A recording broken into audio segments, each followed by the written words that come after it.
വേദനയ്ക്കുള്ള ഗുളികയാണ്. ആ ഒരു ക്യാപ്സൂൾ എന്ന് പറഞ്ഞാൽ കാലിൻ്റെ മുട്ടിനുള്ളൊരു ഗുളികയാണ്. പിന്നെ ഈ കാപ്പിപ്പൊടി ഗുളികയുടെ ഉപയോഗം എനിക്ക് അറിയത്തില്ല കേട്ടോ.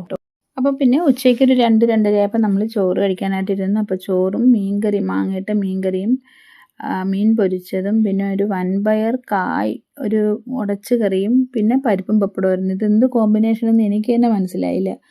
എനിക്ക് തന്നെ ഇതൊന്നും ഇഷ്ടപ്പെട്ടില്ല. പിന്നെ അവരെയൊക്കെ പറയണ കാര്യമുണ്ടോ? പിന്നെ പരിപ്പും പപ്പടവും വെച്ചത് അമ്മയ്ക്കൊരു ഇച്ചിരി ഇഷ്ടമായതുകൊണ്ടാണ് കേട്ടോ. സാറിനും ഇഷ്ടമാണ്. പക്ഷേ സാറിന് പരിപ്പും പപ്പടത്തിൻ്റെ കൂടെ ചിക്കനും കൂടെ വേണം കേട്ടോ. പക്ഷെ ചിക്കനൊന്നും ഇല്ലായിരുന്നു. ഓക്കെ, പിന്നെ അഡ്ജസ്റ്റ് ചെയ്തു, വയറ് നിറയാനല്ലേ. ഓക്കെ.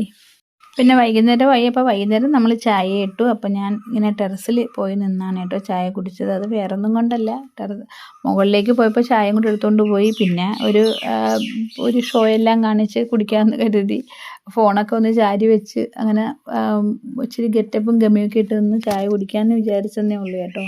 പിന്നെ വൈകിട്ട് ഞാനും ക്യൂട്ടിയും കൂടെ സിനിമയും കണ്ടുകൊണ്ടിരുന്ന സമയത്ത് ഞാൻ കുറച്ച് മുറുക്ക് തിന്നു കേട്ടോ. അപ്പോൾ തിലകം വന്നപ്പോഴത്തേക്കും ബീട്രൂട്ട് ചേർന്ന മുറുക്ക് വാങ്ങിച്ചിട്ടുണ്ട്.